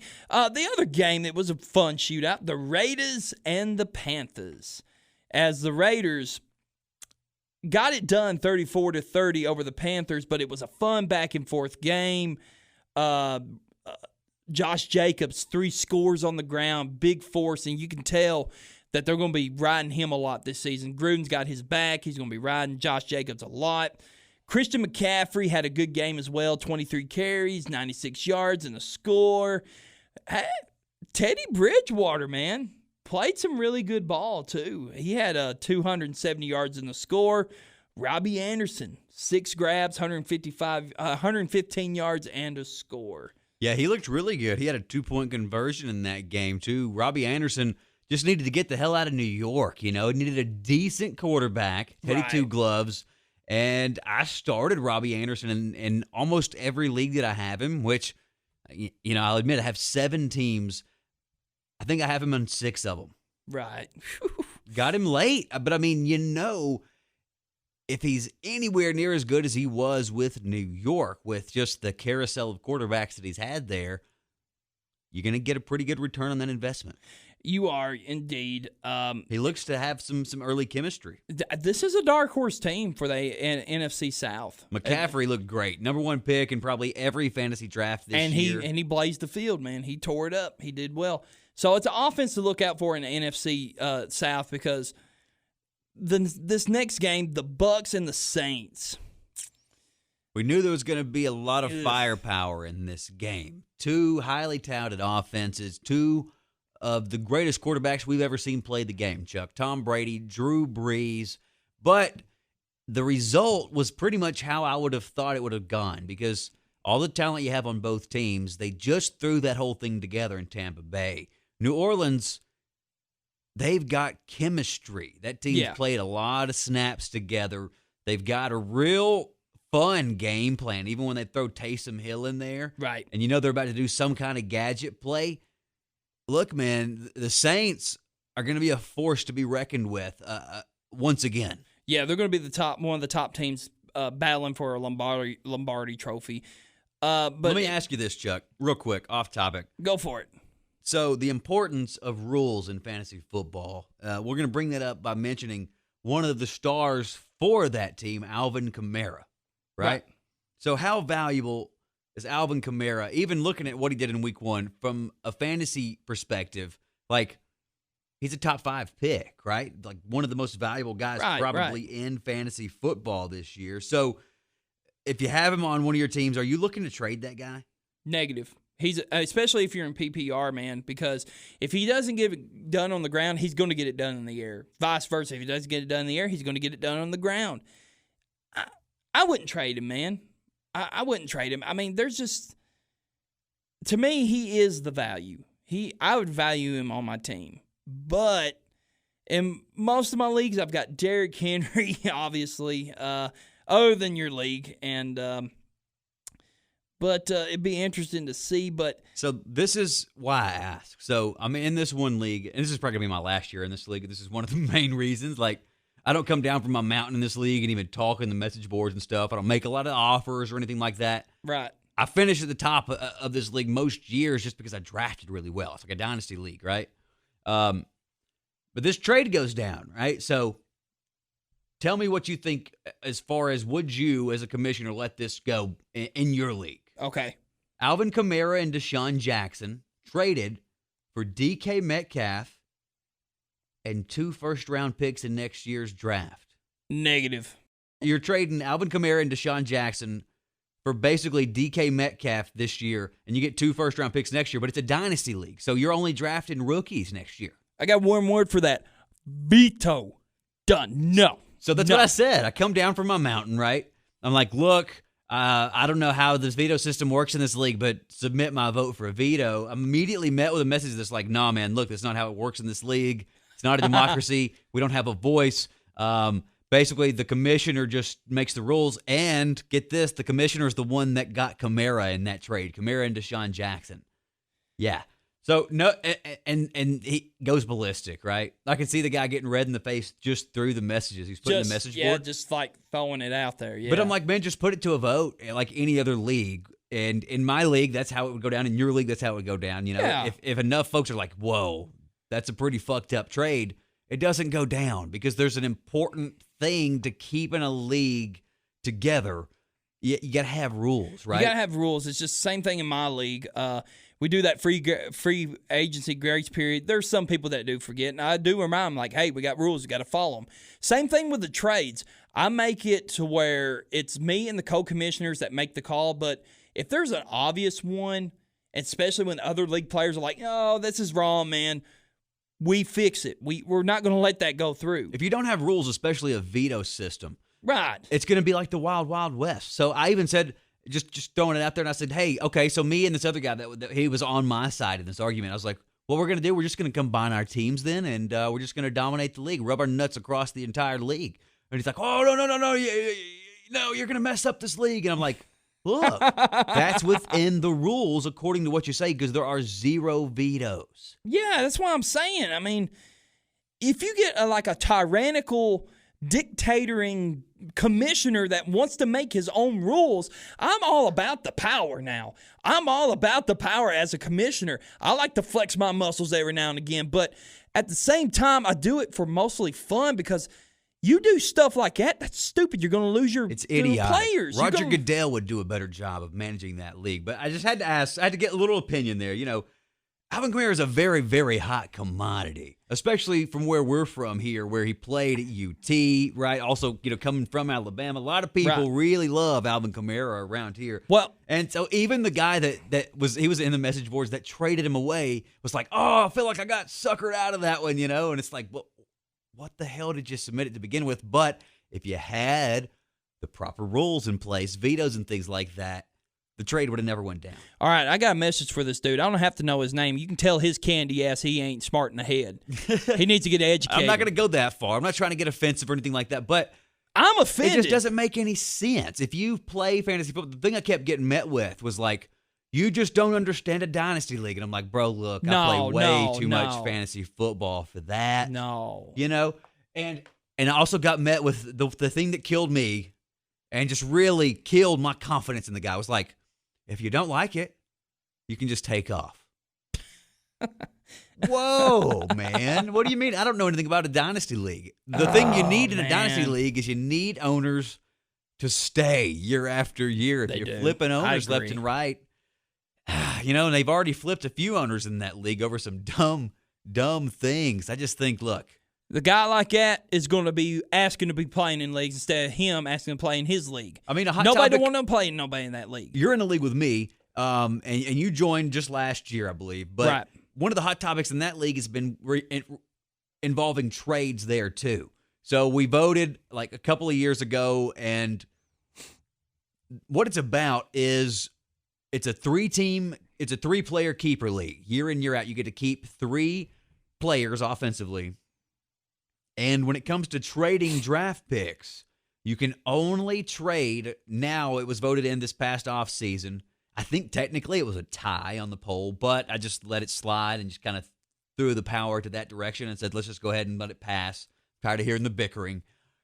It has to be a keeper for a keeper traded that way. So like if I'm trading for a draft pick, it has to be one of my keeper selections of the 3. I can't trade a player that I'm not going to keep. Now, the argument, it had been pretty much 50-50 throughout the years where it had just been pretty much wide open on that. Because I think, look, if you have a stacked team at the end of the year and you do well, you should be able to trade off some of that depth that you had. I'm not against it, but it doesn't matter to me either way. What it was voted in, you have to trade. It has to be a keeper that's traded for one of those draft pick type trades. Well, you got to keep the babies happy. Yeah, but we voted for it. It was democratic. Like, we got it done. Everybody in the league, because they pay their due and they're a part of the league, has a voice. That's how it's supposed to be. That's why I'm saying if you put money in the league, you're putting your right in, you're putting your opinion in, because you're putting your money in. And if you do, like I said, a tyrannical and you're doing it your way, playing with people's money, they don't want to come back and play. Right. Like I've told you before, I don't totally agree with the way that your scoring works in your league, but I get in it the last couple of years. If I'm getting in the league, look, I'm going in with the rules the way that they are, right? Right. You know, A-Rod went off, but he had like 85 points for me or whatever, which seems a little crazy with the way I traditionally score my leagues, but I know in that league, look, draft heavy on quarterbacks. Right, exactly. So, I mean, it's mostly my league. It's just it decides on – it's most of the decision we do ask the players, hey, we're going to do this. Any objections, we move on. So we do have meetings and we do talk about it. It's not like I leave any of them in the dark. So watch them after this podcast. You're going to get to see them text, leave them in the dark. You're such a freaking liar, man. You know, I'll get some of them like that. But we'll go on now. The Buccaneers, it's going to be interesting to see what they do from here on out. I expect big things. Maybe. Brady looked crisp early. Once they get the chemistry going, I think that offense is going to be pretty good. So, yeah, 23-34 final for the Saints. It's not what I had particularly in mind of a shootout, but it just goes to show you chemistry over, players that just got there. Fun game to watch regardless. It was. Another fun game was the Chargers and Bengals. We had Joe Burrow show up, man. Bro, I thought those Chargers jerseys were the most fire jerseys of week 1. They were sweet. Like they were pretty catchy. The away jerseys, the white tops, the yellow pants. I thought they were pretty cool. They were pretty nice. Joe Burrow, I think he had a decent game. This was a low-scoring game. It was kind of a nasty game, grindy game a little bit. If it was as far as fantasy goes, there was not. It was like a graveyard for fantasy in this game. I mean, it was 16-13 final. The Bengals lost against the Chargers. Let's see. Joe Burrow got 23 of 36, 193 yards. He did throw a pick, but he also made up for it and made a 23-yard scamper untouched for a score. Yeah, the waters parted right there, and he just scampered right up the middle. They're going to have to contain that guy. You know he's athletic. Yeah, he's quick. He's got a cannon for an arm, but he's also pretty quick with those feet. He surely is. And you also look in the backfield, Eckler had like 19 carries, 80-something yards. You also had Mixon. He also had his rock, too, about 19 times with about, if he can just scroll down for me, please, one time. Yeah, he got 69 yards, 3.6 yards a carry. Not exactly what you thought, but it seems like both these defenses locked down pretty good. A.J. Green, welcome back to the league, man. Had 5 crabs for 51 yards. Tyler Boyd kind of disappointed. I think he's a dark horse for fantasy. 4 catches, 33 yards. Rookie quarterback. We'll see who he develops the chemistry with going forward. You think A.J. Green going to be a big target there? Well, obviously. I mean, he's an all-pro. I mean, you want to try to get comfortable with a guy like that, and Tyler Boyd is an up-and-comer. You think you can expect anything out of John Ross, too, the speedster there? Negative. It's just, I feel like if you look at polished players right now, you got to look at, like, A.J. Brown and Tyler Boyd. They're more polished at receiver. They've got the size. They got the hands. It's just, to me, I don't know, man. It's just, I want to believe that John Ross is good because he's super fast. He had 2 catches in it. Yeah, you never know. We'll see how the offense works out there. But, the rookie looked pretty good in his debut. Right. They doinked the field goal to lose that game. They had a Gostkowski moment at the end. You could see Joe Burrow's face at the end. That was pretty funny. But also, we had a upset of the week. Also, kind of, not really an upset. I kind of expected it. I wouldn't have been surprised if this happened. The Arizona Cardinals came down to San Francisco and played the defending NFC champions in the 49ers and got the W over the 49ers 24-20. DeAndre Hopkins shredded that secondary, and that was supposed to be a stellar defense, and they made him pay. It was like 14 catches. What was the rest of the yardage total? But he had like 14 grabs, man. He was tearing it up. 14 catches, 151 yards, 16 targets coming from Murray to Hopkins. That's a 40% target share for DeAndre Hopkins. Right. So not spreading it around a ton there, but The Cardinals looked pretty good for the second-year signal caller, Kyler Murray. Now, another big story, though, George Kittle got hit. There was some, I think it was Budda Baker that hit him. There was a little skirmish there on the field, but it was a leg injury. He did return, but, we're going to see how this injury affects him going forward. George Kittle, a big part of what the 49ers, have planned for that offense, obviously. Right. And also, I feel like Mozart had a good game as well, man. For fantasy, he did have a good game for me. But they're going to have to figure something out with the receivers there, too. 49ers receivers, listen to this, Chuck. 4 catches for 41 yards on 11 targets for the entire receiving group. That's not going to get it done, especially in a division that's loaded. This division is going to be scary. The Rams are going to look good. We'll talk about them here in a minute. And you also got the Seahawks are probably not right now the favorite for the division right now. Yeah, well, and I mean, we talked about Hopkins and the day that he had. They also overturned a play. He had a 34-yard receiving touchdown that was called back. So, I mean, if you add that, what a phenomenal way to start out his career there with the Cardinals. Scary. This offense is going to be it's scary. But it just goes to show you, I feel like this Cardinals team, they're going to be something to be contend with. Kyler Murray got to show off the wheels a little bit there, too. He did. The thing that worries me a bit about this team is how everybody is pretty high on the Cardinals, and it just seems a little premature. We'll see. They're pretty exciting.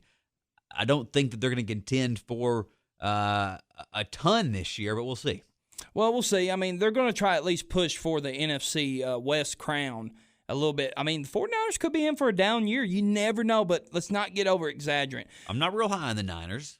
Yeah, it's just I don't think Jimmy G's going to do it, man. Like you said, the receivers did not show up for the 49ers. He doesn't have a ton to throw to out there either. They could do him a solid by, getting him a decent receiver. They should have re-signed Emmanuel Sanders back. Agreed. Yeah, you saw he played pretty well down there with Drew Brees in New Orleans. Yeah, correct. Sunday Night Football, L.A. Did you see the new L.A. stadium, man? Pretty cool. Yeah, and they mentioned it over and over and over again on the broadcast. It was nice, though. It was really nice. I don't think it's the nicest in the world. I still believe that belongs to the Cowboys. The Cowboys Stadium's the nicest in the league? Absolutely. Yeah, it's pretty cool. Big old TV. You never know. The Titans could pony up and maybe get it, but I doubt it. But we got the Rams who came in and got it done 20-17.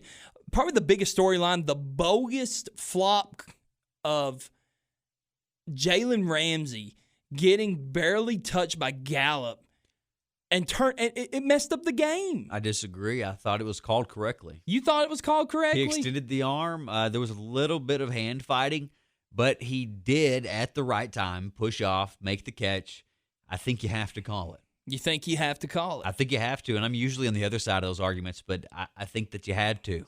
Well, they're saying this is the most controversial call of the week, but maybe, but I thought he flopped a little bit. Jalen flopped just a little bit. I disagree with you on that one. Ezekiel had a good game, 22 carries, had a catching touchdown, had a receiving touchdown. So, I mean, the beast is going to eat down there. Robert Woods had a good game, 6 catches, 105 yards. Malcolm Brown led the backfield for the Rams. Yeah, I don't know a ton about him, but he played really good. Yeah, to me, he kind of separated himself from Cam Akers because everybody's saying, get Cam Akers on your fantasy teams. Yeah, I mean, 79 yards on 18 carries and a pair of touchdowns for Brown. A pretty good way to start the 2020 season. Very solid. I mean, that's what the Rams need to get this offense going. They got to run the football. But let's go to Monday night. We had the first game, Steelers and Giants. 26-16 Steelers. Big Ben, pretty sharp in his return, had a 3-touchdown night, 2 to Juju Smith-Schuster. Connor got hurt again. Man, I want him to do well. And he gets hurt again. Yeah, it doesn't look like it's anything very serious. It's a great story. I like James Conner, everything he brings to the field. I do have Snell in one league who got a lot more carries, had a decent game.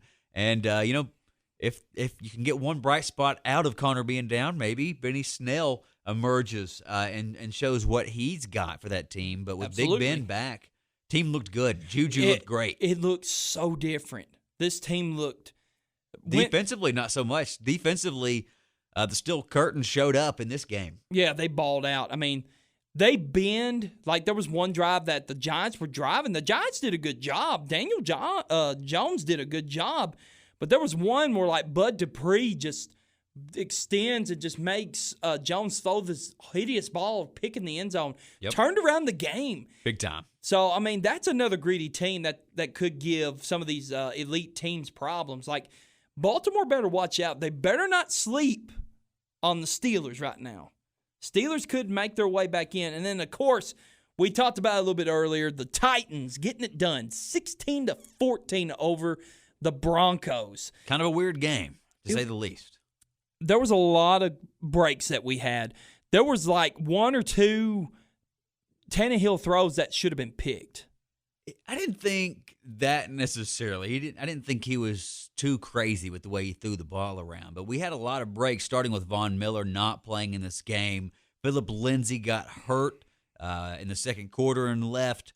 Also, Melvin Gordon with a timely fumble there for us. Byard knocked it out. Jeffrey Simmons, Big Jeff, recovered it. He had a big game here, too. Cortland Sutton didn't play in this game. He was like a game-time scratch. So that was big for us as well. But I liked what we saw out of the Titans' defense, especially the pass rush. We got Jadeveon Clowney. I think he was the highest rated as far as PFF goes in that game for the Titans' defense. He did good. I mean, coming off the street and coming in and playing well on Monday night, he did good. I think he had a sack, had a couple of tackles. But to me, the real story is Jeffrey Simmons. What a player. Good. What a player, man. Of the 5 top defensive grades for the Titans last night, Clowney at 79.4, Landry 76.8, Simmons 76.8 as well, Byard 75.6, and Vaccaro 66.5 as far as defensive grade. All those guys, you called their number a lot last night. Yes, you did. You would have called Rashad Evans if he didn't become a bonehead and swung. You don't swing. You don't swing. Jake Butt out there, it looked like, I don't know if he had It was chippy play. It was a chippy play. Yeah, you can't take a swing like that early in the game. He's an important part of that defense. He's a signal caller. You're a leader of that defense. You got to be smart, man. After he went down, though, Will Compton came in and played pretty good, too. He made some solid tackles. He had a real big tackle down there on the goal line, and looked like Simmons actually had the stop, but he come in and just like gave him the Goldberg spear. Bam! Real quick, just man. went right through him. But the biggest story probably is Gostkowski. One more time? Steven Gostkowski. Gostkowski. You got him, man. Well, that's not as bad as disastrous as his kicking last night. That was pretty bad. Yeah, the way you pronounce his name still not as atrocious as the way he kicked the ball for us last night. Oh, man, it was horrible. I mean, coming off a hip surgery, we kept hearing that over and over, which obviously it's an excuse.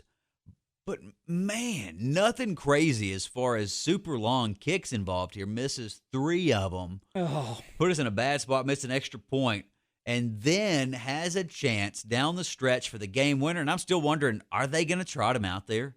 Like, do they just go for it? Can anybody else on the team kick a damn field goal? I was going to say put Kern out there. Maybe. Yeah, I mean, put Kern out there. But. And the look, when Gostkowski came out for the game winner, he looked scared. Confused, scared as hell. I was scared. He went out there and he put it right down the middle. I was just sitting there. I'm like, damn you. Just if there's one kick to make, you better make this one. You've already put this game in a hole right now. You can bring us back. And he did. I think we'll keep him. Well, man, what about that fade to Brown there late, too? It looks like they had that in the game plan. It's one they really wanted. Looked like he placed it perfect, but Brown kind of lost it a little bit. He just misjudged it, and you could tell he was upset with himself. But, what could have been there? What could have been, but, Brown was balled up for most of the game, but it was made up for. Gianno Smith had a solid game. Corey Davis had a ginormous game. I think every catch he made was so critical. And then you had Adam Humphries, 6 catches, and then even Pruitt catching a touchdown pass. Some of these guys stepped up when A.J. Brown was getting bottled up all game. Yeah, maybe not what you would have expected going into week 1 for the Titans. The top 5 offensive grades from this game: Pruitt, number 1 on that list, 85.6. Corey Davis, 82.1. Jones, 76.1. Humphreys, 70.6. And then Roger Saffold is 70.5 there at left guard. And the line didn't play that bad. I didn't know what to expect from the line because, Lewan goes down. He gets hurt in this one. You're missing the rookie right tackle who I think Kelly had beat him out for the job anyways. But that bonehead, night or the night before? Friday night. So this past weekend gets a DUI in downtown Nashville. Why? Doing donuts in the middle of the road in a sports car. And, man, I hope that he can figure it out pretty quick here and maybe contribute this year. Yeah, I'm not expecting much from him, though, at this point. But it's just a bonehead. You can't do that. You know who I didn't see out there? Vic Beasley.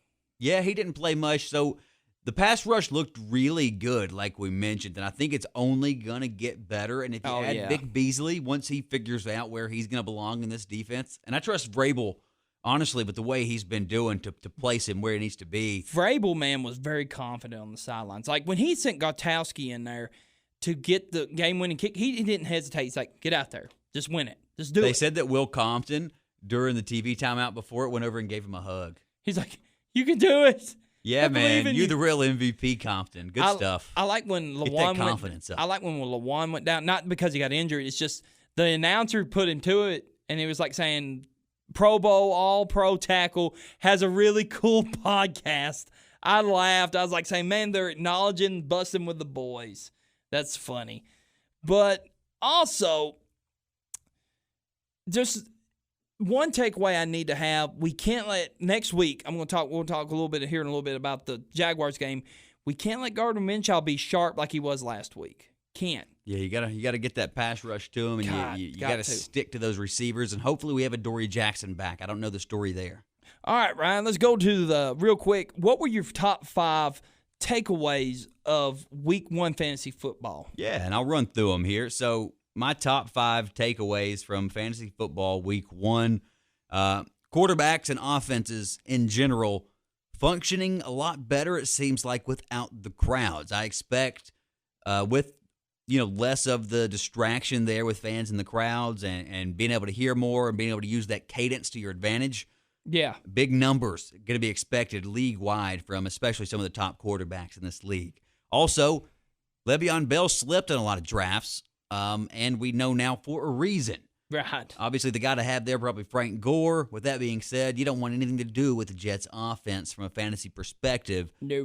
Number 3, quarterbacks more valuable this year probably than ever, in my opinion, with the way that the league's going, pass heavy, and we mentioned the advantage of this being such a weird year. I think quarterbacks, we're going to see big numbers from them. Handcuffs may be more valuable this year than ever as well, especially at the running back position. But with COVID and everything else, having those handcuffs and having a reliable backup to get touches going to prove more valuable than ever, especially this year. Well, and to finish it off, the Browns offense looks like it's going to be a tough one to trust this year through 1 week. That may be an overreaction because I was pretty high on them coming in. It may be, but I don't think you're lying, dude. They looked absolutely pathetic against the Baltimore. Absolutely pathetic. Here's my top 5. Number 1, the Bucs offense was disappointing. The chemistry wasn't there. You look at Mike Evans, man. Half the throws that he was made to was so – he wasn't even in the play. And even when he was trying to catch it, dropped the ball. Godwin had a few brain farts. The only one I think seemed in tune was O.J. Howard and maybe Gronk. But the Miller kid was very in tune, but he's not fantasy relevant. It's just this offense is a little more in disarray than we initially thought. So, but they can fix it. It's week 1. They can fix it. But as of right now, I wouldn't trust, like you said, don't trust the Browns. I'm not going to trust the Bucs offense right now. Russell Wilson and A-Rod were phenomenal fantasy, man. They tore it up, continue to ride them. Number 3, rookie running backs dominated. You had J.K. Dobbins pretty much robbing the backfield from Mark Ingram in Baltimore. Clyde Edwards-Helaire, Jonathan Taylor. Probably disappointment, Cam Akers, but he's still going to be there. These rookie running backs, it's probably more apparent than ever that these rookies are going to probably take over this year. DeAndre Hopkins picks up right where he left off. I mean, a lot of people thought it would take him a little time to pick up, a new offense, a new scheme, a new quarterback. If anything, he's probably better than he was in Houston. And finally, injuries ran rampant. You said handcuffs, Ryan, but injuries ran rampant all weekend long. I mean, you had Le'Veon Bell, you had Marvin Mack, James Conner. You had on the defense side of the ball, Leighton Vander Esch, man, he went out with a bad collarbone injury. The Jarwin tight end at the Cowboys went down with an ACL. I mean, and that's just to name a few. There's just a lot of injuries in week 1, which was kind of expected. You don't have preseason to get your game shape ready. You don't have camp. We're going to see a lot more after this, I'm afraid. I hope not a whole lot more, but I'm going to be real. The injuries are going to be bad. So if you got handcuffs, you need to get them. You need to hold on to them. You never know. Real quick before we jump into week 2, we got Bracket Busters, the finals, the finale of Bracket Busters, memorable football games of all time. We have the 2006 Rose Bowl, the Texas and USC game versus the 99 wild card game, Titans-Bills, the Music City Miracle. And I see you're wearing the Music City Miracle shirt tonight, popping that loose, man. Just kind of a tale of a tape. The players for the Rose Bowl, Vince Young, Reggie Bush, Matt Leinart, Jamal Charles, just to name a few, versus the players that made the Music City Miracle happen, Frank Wycheck and Kevin Dyson. And then, I mean, who do you give that one to? You pretty much got a game versus the play. So, I mean, on that first matchup of the players, I think I have to go with the Rose Bowl on that one. It all comes down to this, Chuck, and, a lot of things at stake here when it comes to the Run and Shoot podcast, Bracket Busters, most memorable football games of all times. But how can you leave Lorenzo Neal out of that intro when you talk about players involved? He's the one that caught it, man. Lorenzo Neal catches it, hands it to Frank Wycheck. Oh, no. Then he throws a lateral, Bills fans, to Dyson, who takes it for the win. Oh, no. I apologize. Lorenzo Neal, if you're listening, I am so sorry. So I don't know how the vote's going to go. I'm wearing my Music City Miracle shirt. The Titans won last night. It's maybe the most memorable sports moment of my life to this point. Rose Bowl, hell of a game. One of my favorite games of all time. When it comes to seeing that game like on ESPN Classics, I'm going to sit down and I'm going to watch it every time. It's fun. It's a great game to watch. Music City Miracle gets my pick. Oh, so you're just going to go ahead and just say Music City Miracle for the pick. That gets my pick. Go ahead and let's hear your pick. Let's hear the poll, and let's make a final decision. All right, the poll is Rose Bowl. They give it to the Rose Bowl 47% over the Music City Miracle. Tight one. Kind of surprised there. You kind of surprised? Oh, man. So it comes down to me. It always comes down to me. What do you think, Chuck? Two of my favorite games, man. Two of my favorite games, especially the Rose Bowl. It lies near and dear to my heart because it was literally the best football game I've ever witnessed. But the Music City Miracle, the significance of it, catapulted us to a Super Bowl, nearly won that game. And it also put the Bills into a long playoff drought, and that makes me so happy when I say that. Constant debate between Titans and Bills fans. Oh, it was a forward lateral. No, it wasn't. And scientifically, it's been proven that it was not a forward lateral. You've seen all the evidence on sports science. Yeah, they proved it. It was a backwards pass. It all comes down to this, Chuck. What do you think? I have to go with the 2006 Rose Bowl. Rose Bowl takes it. Not much of an argument from me. That was a hell of a game. I want to say it's just like the reason I said that is just I believe the wild card game. It was a dull game and before that play happened, but when that play happened, it elevated that game. But I felt like the 2006 Rose Bowl, there were so many moments, especially when VY's fourth down run to seal the game, to pretty much cap off that great game. And the players and the coaches, the significance of that game still, man, it's just there's so much versus what the Music City Miracle was. So I'm going to have to go say the Rose Bowl. You're not going to get much of an argument out of me. I can't disagree. Oh, it breaks my heart, man. Personally, I would say Music City Miracle. I can't disagree much here. The 2006 Rose Bowl, it's going to go down in the history books. It's already there. One of the greatest football games of all time. So I'm going to have to, because I watched that game minute for minute, and I was amazed. So your winner of Bracket Busters, of the first ever Bracket Busters, will be the 2006 Rose Bowl. Pretty much was a favorite coming in, and now it is for sure it is the most memorable football game. Now, we'll have another Bracket Busters in the future, but we'll probably give it a rest so we can work on some other segments. But, folks, tell us what you really think about the Bracket Busters, and tell us what you want us to topic on, and we'll go on from there. All right, Ryan, let's go to week 2, man. So we go to week 2. We've got Thursday night. The Bengals at the Browns. The Browns open up as 5.5 favorites. What's your thoughts? The Browns open up as 5.5-point favorites over the Bengals in week 2 after the disaster we saw from the Browns in week 1. This is Thursday night, number 1 pick against number 1 pick here, Joe Burrow against Baker Mayfield. I expected big things from the Browns offensively coming into this year. I think that they can rebound, and I think that they can cover this line. I would pick the Browns in this one skeptically. I think this is going to be a shootout. I don't know what the over and under is. I'm sure it's probably about 45 or 44 points, and I would take the over. I think Burrow carves up that Browns defense just like Lamar did, and I think Baker rebounds in the big way. And we'll see OBJ rebound as well, in my opinion. The backfield's a little bit of a question mark of where you're going to see Hunt or Chubb. Hopefully we see Chubb for my fantasy purposes. I'm with you. I'm going to say the Browns edge it out in a shootout. All right, the next matchup. The Bills are going to Miami to face the Dolphins, and the Bills are 5.5 favorites. What you got?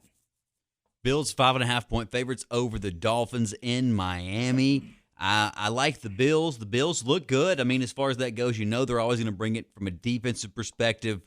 I think they can contend for the AFC East. Right. Obviously going to be contending with the Pats there because you're not going to expect much from the Dolphins, much from the Jets.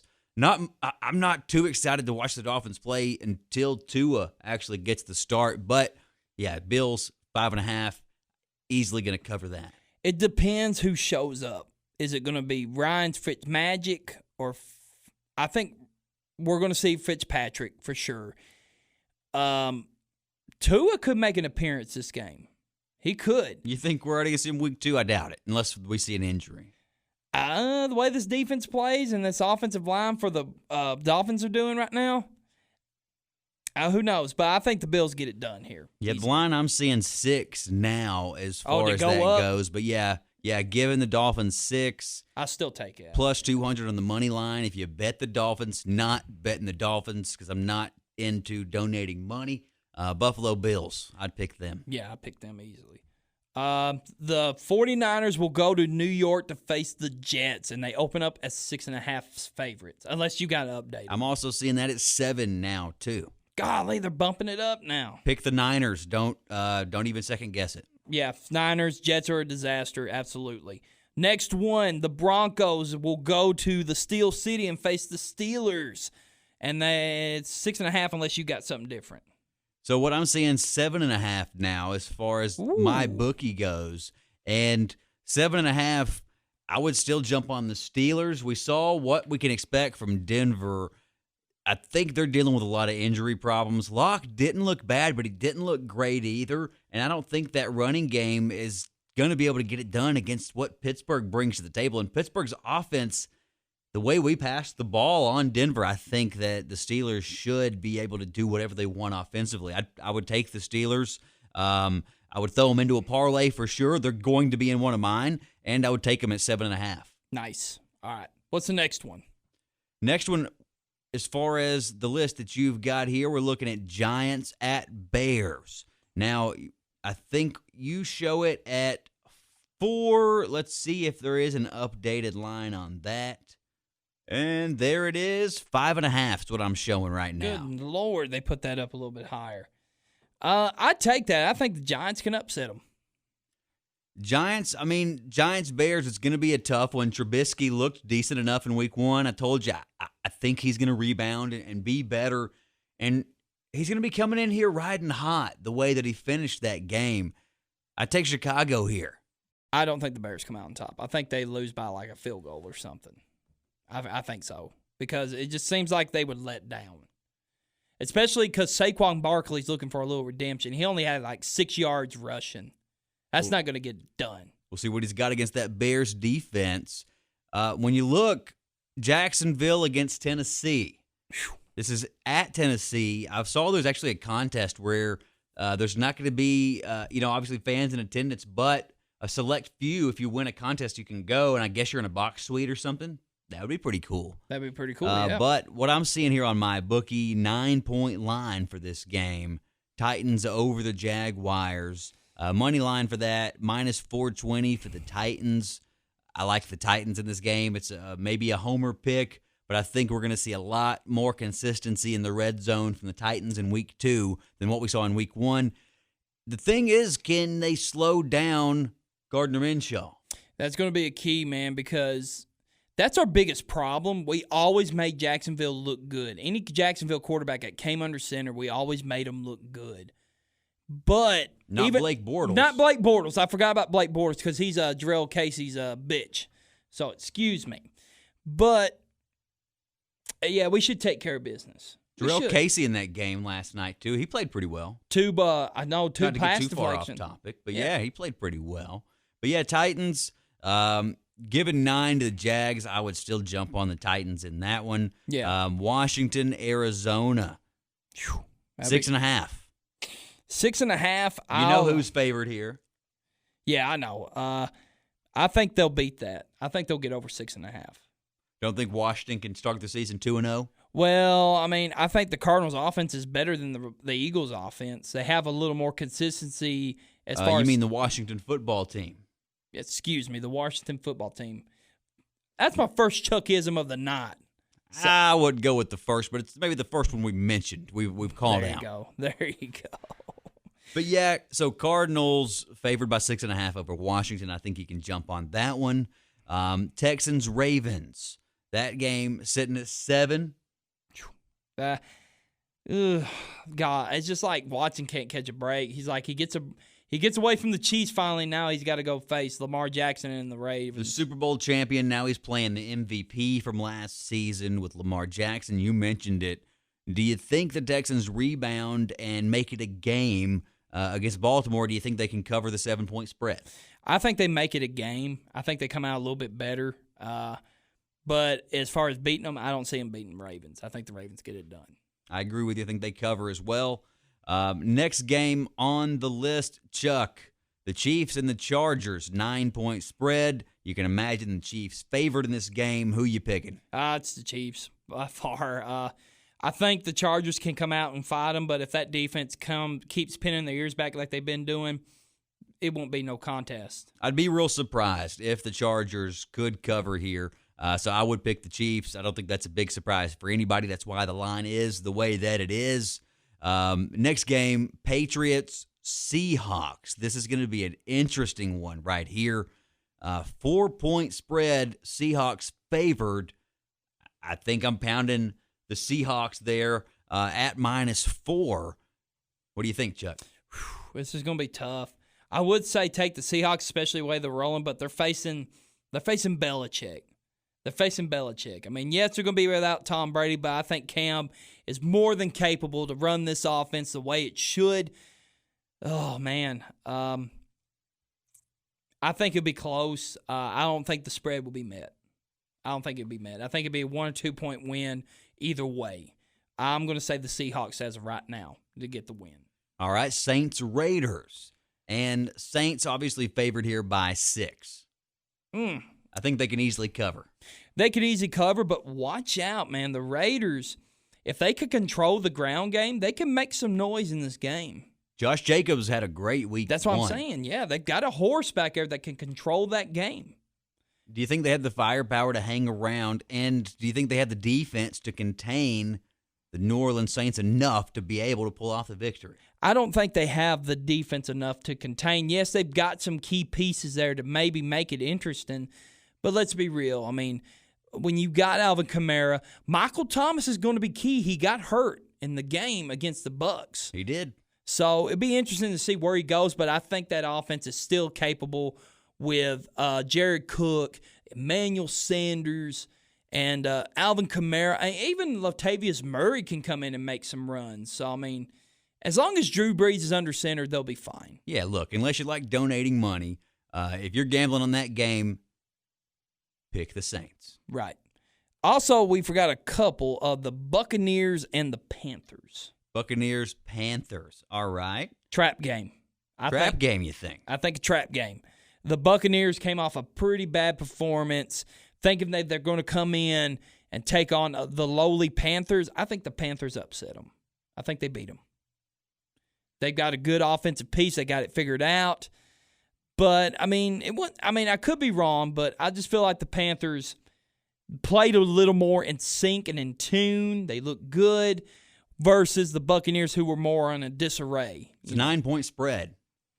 They'll beat that. 9-point spread, Tampa Bay. This may be the first one that I do want to bet against the spread, but I think Tom Brady gets it together. And Carolina's defense, I'm not sold on them, right? I'm not sold on them. Offensively, they're going to get it done with McCaffrey. You like what you see out of Robbie Anderson. Bridgewater, Teddy Two man. Gloves. You know, good story there. I hope he continues to have a good season. Right. But I think Tampa Bay can cover that 9. You know, it sounds crazy, but Tom Brady is Tom Brady, and there's a ton of firepower. I think you can really expect Evans to go off in that game. Right. And then you got the Cowboys, have the Falcons come to Jerry's World up there, open up 5-point favorites. 4.5 is what I'm seeing. 4.5? 4.5. Good call So there. still pretty close. Do you think the Cowboys rebound and get the win over the Falcons? Do you think the Falcons rebound? And either way here, one of these teams going to 0-2. Which team's it going to be? I think that the Cowboys are going to bounce back because I think they have the more effective running game. They got the better offensive line. Yes, they lost Jarwin at tight end. That could hurt, but as long as you got CeeDee Lamb, Gallup, and also Cooper on the outside, you'll be just fine. Just fine. Yes, so I think the Cowboys. One more. Rams at the Eagles.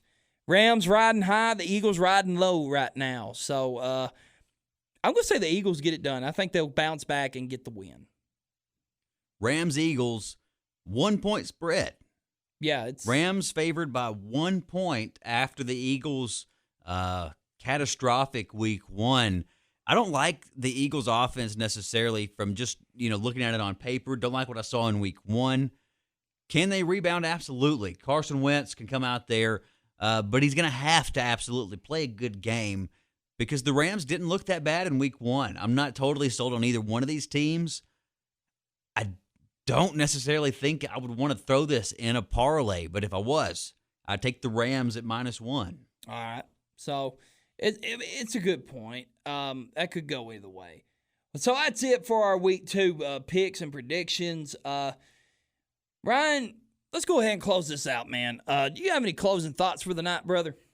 I'm so happy we've got football back. It was Yes. so much fun to watch week 1. I'm looking forward to week 2, whether or not we have fans or not. It is a little bit weird.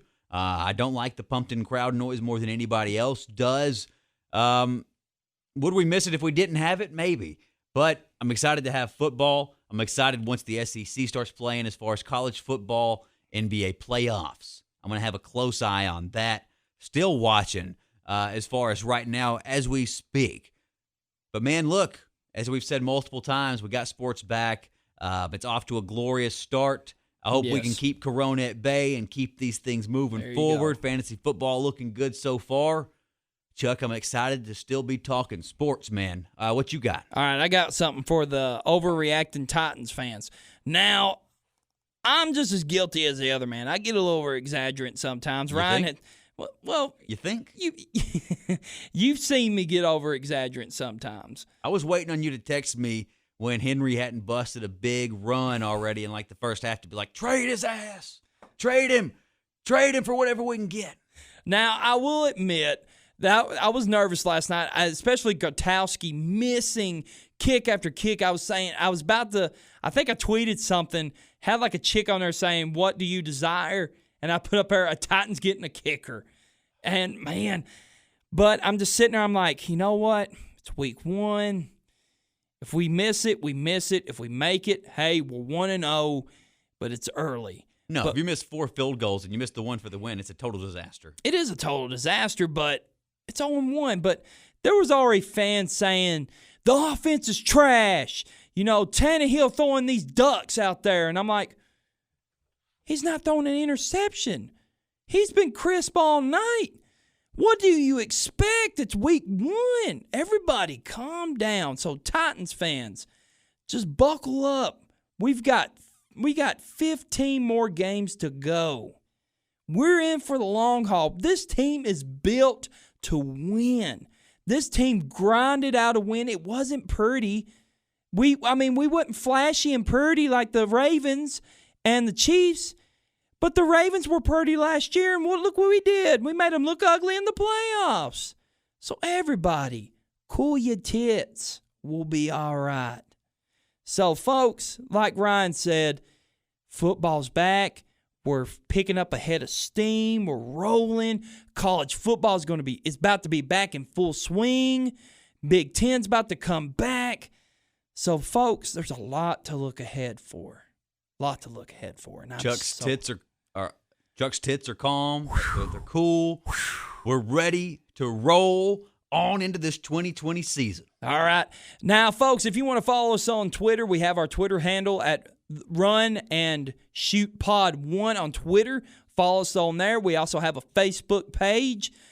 We do polls. We do posts. We post our videos on there. Check it out at any time. We also have a YouTube video, the Run and Shoot Podcast. Type that into your search bar. Hit that subscribe button. Hit us a like on our videos. Ryan, if you want to hit us up personally, my Twitter tag, which I've not been blocked yet, thank God, is at ChuckWagon53. That is at ChuckWagon53. Ryan, what's yours?